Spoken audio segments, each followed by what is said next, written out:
In the previous unit, we looked at the geostrophic balance. So essentially, we took the the U and V, or the horizontal momentum equations, and we examined at Basin scale the order of magnitude of the terms in that equation, and we determined that there were two terms that were much larger, about 100 to 1,000 times larger than the others.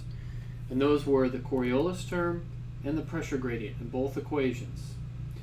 In the unit prior to that, we examined a term balance in the W momentum equation and found out there were two terms that dominate that equation at Basin scale, and they are gravity and the vertical pressure gradient. So at Basin scale, we take those complex W momentum equations that have acceleration and advection and diffusion and Coriolis and gravity as body forces and pressure gradients, and when we boil it down to this set of algebraic equations, which are, and they're accurate to about 1%. And again, we're examining multi-week time scale, very large 1,000-kilometer length scale type of problem. And we examined the, and it came down to these pressure gradients in the geostrophic balance.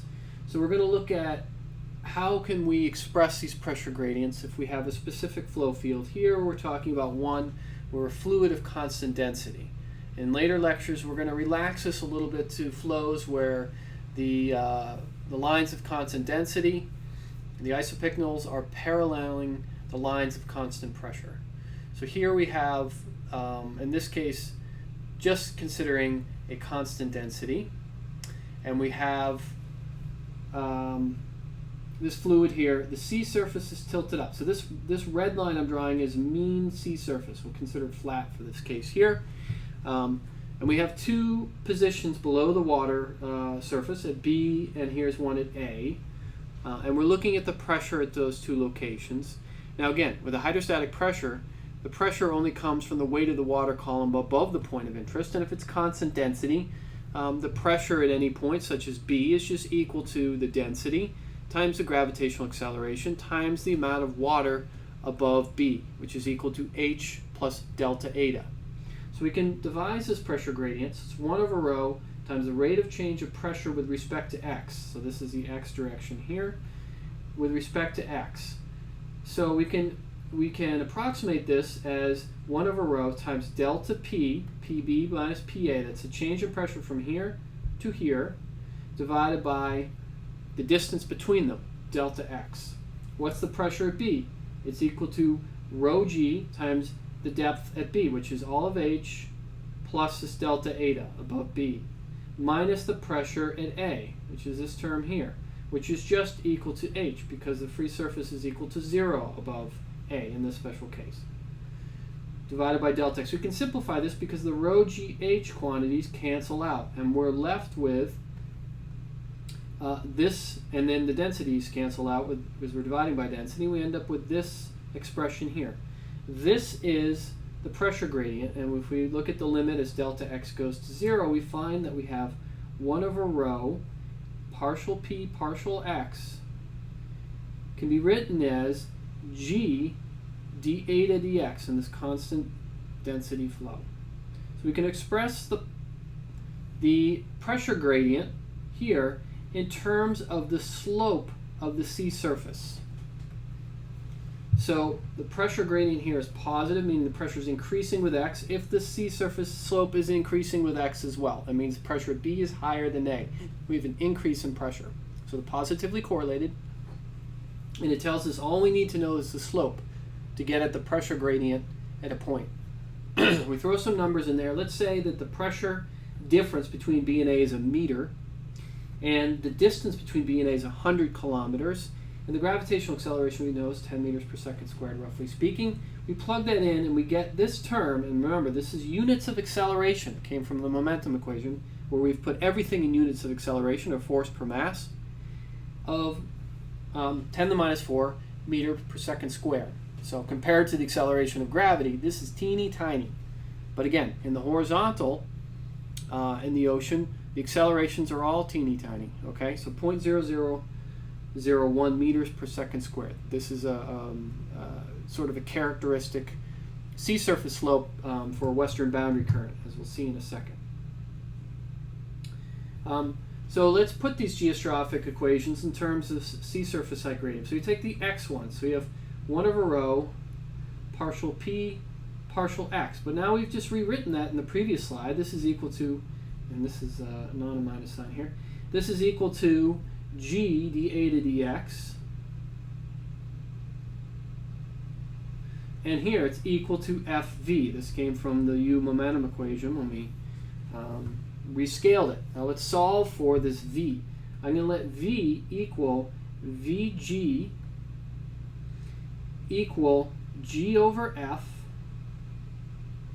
partial eta partial X. This is the equation for geostrophic V velocity. So the V velocity in this equation is by nature geostrophic because it comes from the geostrophic valence. We can compute the magnitude and sign of that velocity, from this simple algebraic equation here. It's proportional to the sea surface slope, gravity, and divided by the Coriolis parameter f. So it's going to vary depending on the strength of the sea surface slope, the sign of the sea surface slope, and the latitude, which affects f. We can do the same for the V momentum equation, which gives us a U velocity. Remember, they're crossed.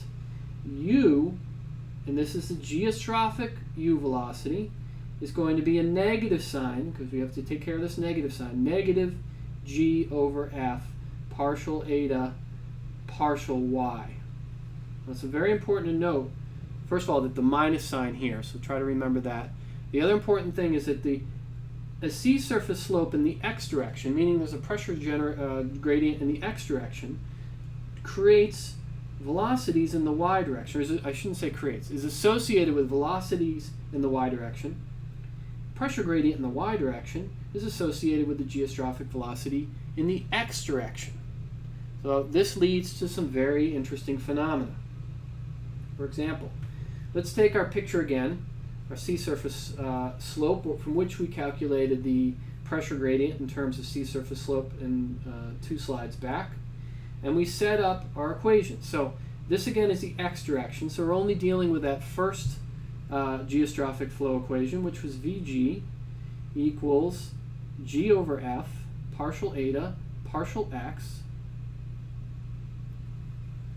And we've already computed, well, let's plug in all the numbers anyway. So plug in the numbers, equals G, which is 10, so call it 1e to the 1. And we have the delta eta, which is a meter, which is 1, divided by delta x, which is, I think we said was 100 kilometers, so that's 1e to the 5 meters. And we have f, which is 1e to the minus 4 per second, minus 4. Now, if we cross-cancel everything out, this is going to be equal to 1. All our notations here. We get Vg, the geostrophic V velocity, equals 1 meter per second.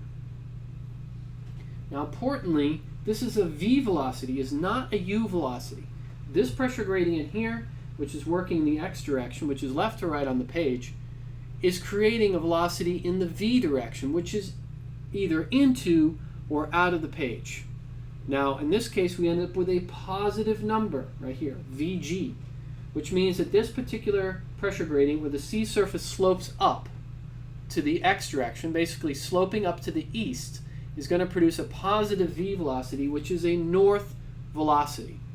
Now, it's either into or out of the page, and we note that direction using these funny notations here, a crosshatch or a dot. Think of these as arrows, either going away from you and you're looking at the tail of the feather, or coming towards you and you're looking at the head of the arrow, okay? So in this case, we just determined for this particular sea surface setup in the northern hemisphere, where f is positive and equal to 1e to the minus 4, that the flow is going into the page, meaning the correct answer is this one I will circle in green. This one, positive V velocity. A sea surface slope in the x direction produces a velocity orthogonal to that slope, right angles to that slope, in the positive V direction. It's a strange phenomenon. It's one that's very important to get used to. Also note, if we took the same problem and translated it to the southern hemisphere, all the numbers the same, the only number that changes is F. F becomes negative 1e to the minus 4. Velocity becomes negative 1 meter per second, which implies that the correct answer in the southern hemisphere is this purple one. The flow is coming at you. That same sea surface setup produces a southerly flow. So that's an important distinction. This setup here is basically a very simple box model of the western boundary currents. We could think of the Gulf Stream. I use Gulf Stream-ish numbers. So here you have the U.S. coast. Here you have heading towards Bermuda. Out here. And between that drives this very strong current. And that implies there is a difference in sea surface slope, not due to the tides. There is difference due to tides, but there's a mean difference due to this geostrophy. That the water at Bermuda is higher than it is the U.S. And associated with that is this into the board northerly Gulf Stream flow. It affects other things such as weather patterns, the same exact concept. This is, of course, the northern hemisphere. You're looking at the U.S. When you have a low pressure system, that is the same as, coming back here to our oceanographic low sea surface height is the same as low pressure in an atmospheric model. Low pressure systems, we think about storms. That means we are higher pressure on the outside, and the pressure gradient force moves from high to low. It's trying to push parcels from high pressure to low pressure. But pressure gradient force balance is balanced by Coriolis. That's the nature of geostrophy. So the Coriolis is acting in the opposite direction. And for Coriolis to operate in that direction implies that the wind is moving in this direction here. We can see that also from the balance on the previous page. And there's other ways to think about it. In the northern hemisphere, for example, if you're standing with the wind to your back, the low pressure is to your left. The high pressure is to your right if you're standing with your wind to your back. That is northern hemisphere only. If it's southern hemisphere, you have to flip-flop that little saying. But the key thing about the geostrophic balance is that the fluid moves orthogonally to the pressure gradients. That means it moves parallel to the lines of constant pressure. So if we get a map like this with lines of constant pressure, such as 1016 millibars here, that tells us that the wind is moving, make the wind red, the wind is moving parallel to those isobars. A high pressure, it's moves in the opposite direction. So again, the wind is at your back, the low pressure is to your left. So you must be moving in this direction here, high pressure to your right all the time. You're moving orthogonally to the pressure gradient, parallel to the lines of constant pressure. We'll study more in class examples, focused on this, the same idea applied to a raised sea surface for features in the large-scale gyres of the Pacific and Atlantic basins. The same idea. The key thing is if you're looking at a fluid parcel, for that fluid parcel, the Coriolis balances the horizontal pressure gradient force, leading to a velocity that is orthogonal to that pressure gradient force. You have to determine the strength of that current and the sign of that current, and it depends on the hemisphere and the direction of the pressure gradient.